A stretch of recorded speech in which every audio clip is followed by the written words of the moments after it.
Good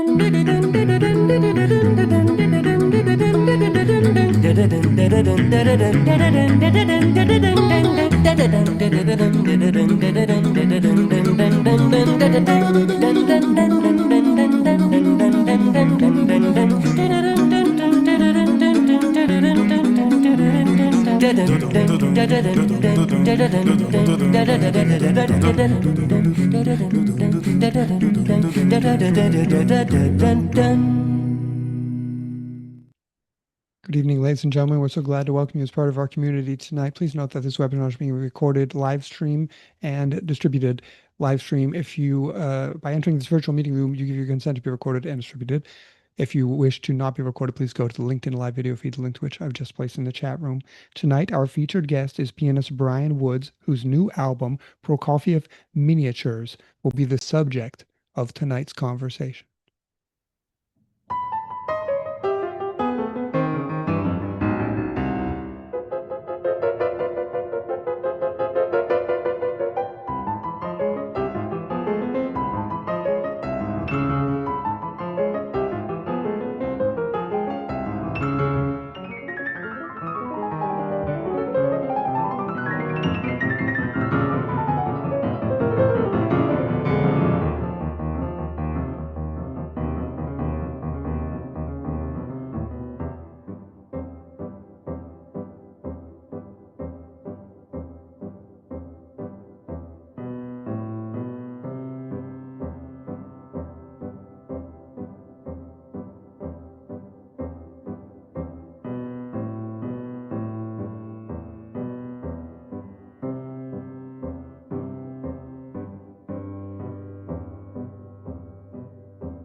Welcome, Brian.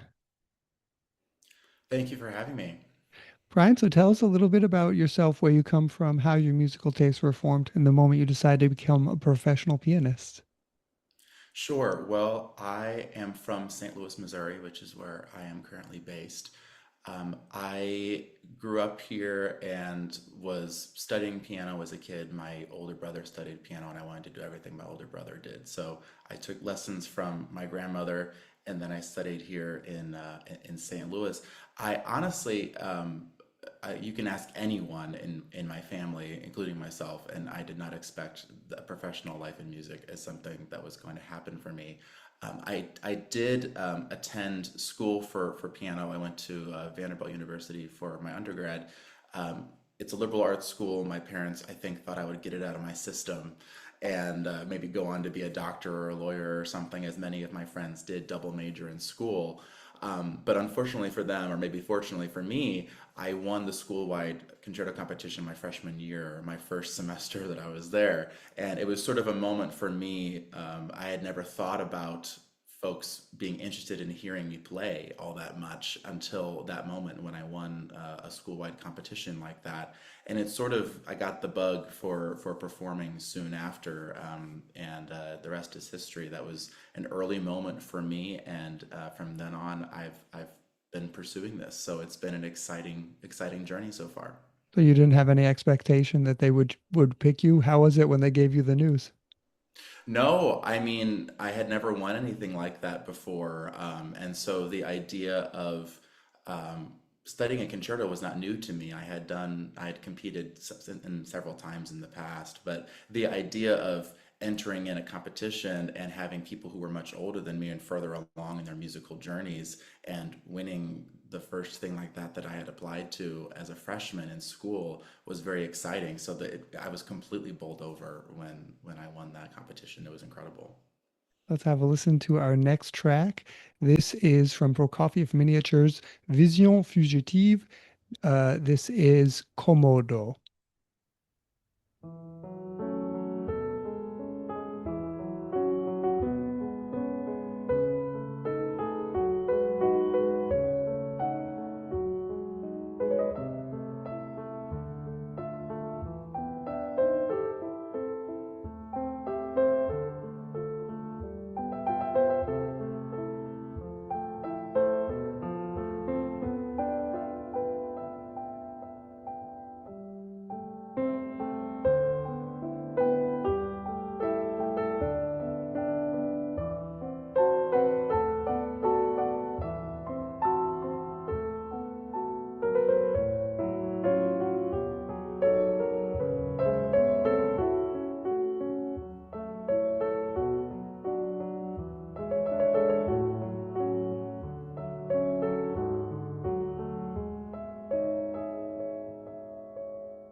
Wow. So, what is exactly the story behind this new album, Prokofiev Miniatures? Normally, when a pianist releases a new album, maybe it's Beethoven sonatas, maybe it's a concerto, as you were saying. This is Prokofiev Miniatures, so a well-known composer, but really lesser-known music, all short pieces. Why Prokofiev Miniatures? So I made a major debut last season with the North Carolina Symphony. I performed Prokofiev's Piano Concerto Number One with my good friend Stephanie Childress, who was conducting. And I always tell folks when you feel a wave of inspiration after a project or anything like that, to just write it out, to really take the reins of, I was feeling very excited about Prokofiev after this big debut. We did three performances in Raleigh. It was very exciting. So I was digging into music of Prokofiev that I could record, and I actually originally was planning a larger project in terms of the toccata, maybe a sonata, still early works of Prokofiev, but larger pieces, and it just didn't feel right. I was very captivated by the Visions Fugitive as we've been listening to. They're just gorgeous pieces. I had known the Sarcasms from a young age, and when I finally sat down to really put the program together, it made sense to me that all of the selections would be shorter selections. And it turned into not just an exploration of Prokofiev's music, but also a bit of an exploration of making a classical recording in today's age in general. We live in the streaming age of music, and I think a lot of times what can put off, especially a lot of younger listeners to classical music, is the time commitment. We're so used to such immediate gratification from things popping up on our phones. I mean, you even hear about young people not wanting to watch movies anymore because they're too long. And so the idea of sort of a social experiment emerged out of this project, the idea of, can we still invite people to listen to music? And sometimes music, Prokofiev's music, to some people, even to classical music veterans, can be a little bit sharp around the edges. But the idea of, I'm only asking for 30 seconds of your time, or I'm only asking for 90 seconds or 2 minutes, perhaps that can be another angle that we can invite people in. So it started out as this excitement about Prokofiev and his music, and it sort of emerged into something more, which is, all the best projects do. Fantastic. When I interviewed a conductor from Teatro alla Scala, and I asked him, yeah, how do you bring in new people to listen to opera? He said something very similar. He said, don't make them sit through a whole opera at first. Let's have a Yeah. listen to our next track. This is Tales of an Old Grandmother.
So we learned earlier that you are from a young age, a competition winner. What is it to you that makes for a great performance? What do you admire in a musician? I often describe a phenomenon that I experience when I'm seeing a performance that is especially captivating. I call it performance tunnel vision, and I almost have this physical experience where everything kind of blacks out around me, and I sort of just get so focused on what's happening. And so I've been asking that question a lot of myself, like what causes that to happen for me? And I think a lot of it has to do with really sensing the commitment of a performance. Everyone has their different tastes in terms of what repertoire they enjoy, or that sort of experience, whether it's a recital that they enjoy more than a orchestral performance or an opera. But for me, it's feeling that real commitment to what they're doing, and that can be a commitment to a text or a commitment to a musical line or phrase. Sometimes it's also just the charisma of a performer, the way that they present themselves. But there is that sense, St. Louis is a very theater based town. We have the largest outdoor theater in the United States here in the Muni. And sort of finishing the question you asked me at the beginning of the show, which was, what shaped my musical tastes. I have a lot of that theater sort of inspiration. And I think in the classical world, I might frame it more as like a narrative, the idea that a story is being told, even if in a lot of instrumental music, there isn't a text to be telling me what the story is about. It's something that reaches me personally because I know that the performance is committed to both the score, but also reaching me on a personal level just because I'm able to relate to that narrative that's happening on stage. So there's multiple things, but I always know when it's happening because I have that sort of physical reaction to what I'm seeing. So I admire that most in a musician. It's that commitment to narrative, I think. And how do you shape your narratives around a music? As you said, it doesn't have a text, maybe.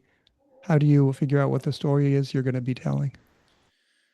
I think for me, I like to feel as though I almost enjoy instrumental music more in that sense. I love opera, I love music with text, but instrumental music always meets me where I am. It can be, my experience that I had that day. I have pieces of music that have been associated with life events that I've had. I think about my grandma on my dad's side, when she passed, I was asked at a very young age, I was like 14 years old or something. I was asked to play the second movement of an early Beethoven sonata for her memorial service at Powell Symphony Hall here in St. Louis, which is where the memorial service was held. And I've continued to play that sonata over the years, and people can describe it as many things. Oh, it's like a string quartet. Oh, it's this about Beethoven's life or whatever. But for me, it will always be about my grandmother because that was the point in my life that I associate that piece with most. And so I always invite people to, because there's no text telling you what the music is about, it's about whatever you want it to be about. And you can sort of associate your own life experiences with something if you latch on to this piece, that, or the other. And that's the beauty of the freedom we have in this music, that it can connect with you on your level, and every single audience member has their own experience with it.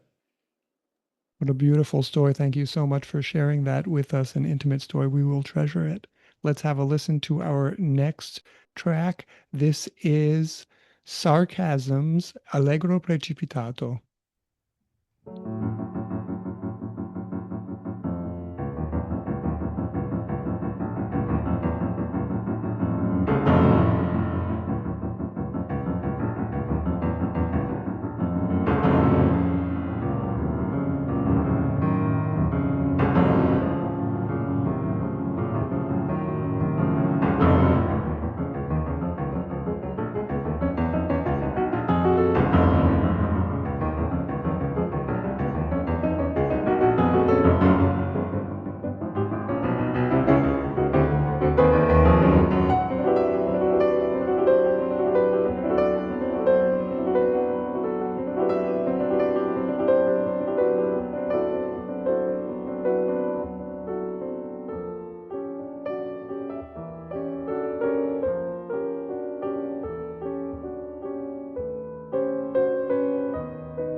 Fantastic. This brings us to the philosophical part of our conversation. Quote, in a single 2-minute movement, Prokofiev expresses an expansive emotional arc.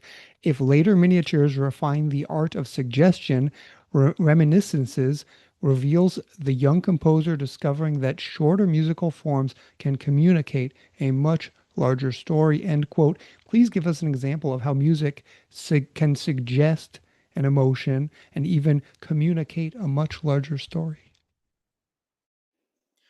You know, that track we just listened to is a great opportunity to talk about this because I love it so much because it has these outer sections that are so stormy, and if you look at the score, it's actually quite unique in that each of the hands are written in different keys. So it's a very sort of angsty piece of music. But the middle section is very touching, and you have this entire narrative that unfolds. You have perhaps a person that is, angry, or as the title of the piece would suggest, sort of sarcastic. It's a very acerbic piece. It's got this vitriol to it.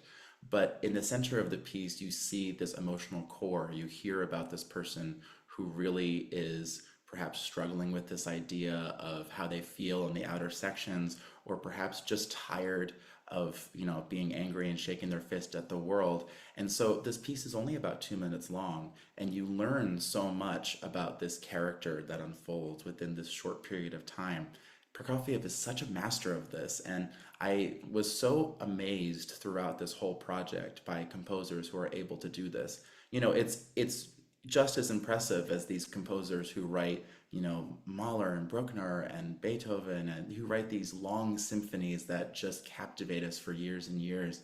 There's just as much of a story within each of these very small images or these very small pieces of music. And Prokofiev's a master of this, Chopin's a master of this, Schubert's a master of this. There's all kinds of composers who can accomplish that same kind of dramatic importance within such a short period of time. And I think that's just as valuable in the classical music world. And it's something that I haven't always appreciated because, again, I've been someone who wanted to play the big pieces because why not? We want to take on these big challenges. But I've just really enjoyed spending so much time with these series of little stories and learning that they're just as impactful as something that's much longer. Okay, let's have a listen to our final track. This is Reminiscences.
Wow. Are there any questions? Would anyone like to say anything or talk to Brian? Oh, Dr. Davis would. Hi, Dr. Davis. There you go. Hi. Hi, Brian. Hi, Sim. Hello. Oh, beautiful hands on the piano. I couldn't see the piano, but listening to your touch, you've got the right touch. That's why you won that competition when you were a young kid. There's no question in my mind. You've carried that right along. I like your playing. Keep it up. Thank you very much. Thanks, Dr. Davis. Final question then. What do you wish all of us who listen to this album, if Prokofiev were here today listening to us too, what do you hope that he takes away from it? I would hope that people would, well, first of all, that they would take a listen to this repertoire. I think a lot of times we, especially pianists, for whatever reason, we like the big challenges. And so we want to listen to, the large sonatas. And so I really hope that people listen to this repertoire and realize how much beauty there is in these short stories. And I hope that we carry that through into some of the repertoire that we continue programming classical music. You yourself said that you spoke with a conductor that is seeing the value in introducing people to this music in sort of bite-sized pieces. So I think we can, as we continue to expand our idea of what is possible with classical music, I hope that projects like these can contribute to that. The idea of not every recording needs to be of the war sonatas, of Prokofiev. There's so much to explore, so much to enjoy. And for me, not just as a pianist, but I run a music series here at the World Chess Hall of Fame in St. Louis. And I have found more and more that if I just keep welcoming people and inviting them in to listen, you can present music that is often perceived as less friendly to newcomers. This music is not often perceived as most friendly to classical music newcomers, but they'll enjoy it and they can, experience it on their own terms. So that's what I hope people can take away. Let's have a look at how we can buy the album. It's easy enough. It is on Navona Records. So that's at navonarecords.com. And all you have to do is write in the search Brian Woods, and should come right up there. And there it is, Prokofiev Miniatures. You can stream it here, buy it, watch it on YouTube. You get all the information about all the tracks. It's all there on navonarecords.com. And if we'd like to stay in touch with Brian, it's at brianwoodspianist.com. And Brian, so people can find out about your upcoming concerts, and also they can contact you if they have any questions. Yes, my email is there. And then if folks are interested in a CD, it's probably best to go through my website because those are a bit easier to approach through my website. But yes, it's available for online purchase and for all your streaming purposes on July 24th. Wonderful. So again, please feel free to reach out to Brian, brianwoodspianist.com, buy the album. It's all there. Thank you so very much to Brian Woods. Thank you for having me. And before we go, I'd like to bring your attention to Vienna Live's website, which is simeonmoro.com, and to our sponsorship campaign that's currently going on. For $5 a month, you will receive one Vienna Live Celebrates 5 Years mug. For $10 a month, you will receive one Vienna Live Celebrates 5 Years mug and one Vienna Live City tote bag. Under one-time payment custom, you can sponsor Vienna Live for any amount. There is no minimum. All sponsorships allow Vienna Live to continue to operate as a free classical music public service. And coming up next week, we have Stella Heath for Billie. Nearly 7 decades after Billie Holiday's death in 1959, Her influence as a singularly revelatory artist who never flinched from the truth resonates more powerfully than ever. With Stella Heath's debut album, For Billy, the San Francisco Bay Area jazz vocalist shines a penetrating light on Holiday's legacy, interpreting a smartly curated program of songs inextricably linked to the legendary Lady Day. Now available on Matterhorn Records, it's a gorgeous, consistently captivating album that illuminates the treacherous emotional and political terrain that Holiday navigated as a soul-bearing singer who delivered truths at deep personal cost. Again, that is next Wednesday, Stella Heath for Billy. And all information about upcoming shows is available at simeonmorrow.com. Once again, thank you so very much to Brian Woods. Thank you very much to Vienna Live's corporate sponsors, including Palmer Recordings and individual sponsors. Your sponsorships allow Vienna Live to continue to operate as a free public music service. Thanks very much to my cousin Mike, a marketer from Layer App. If you're an architect or an engineer, they have a really cool tool you should check out. Most of all, of course, thanks to you, our participants, who make it all worthwhile. From Washington, D.C. and St. Louis, Missouri, goodbye, and see you next Wednesday.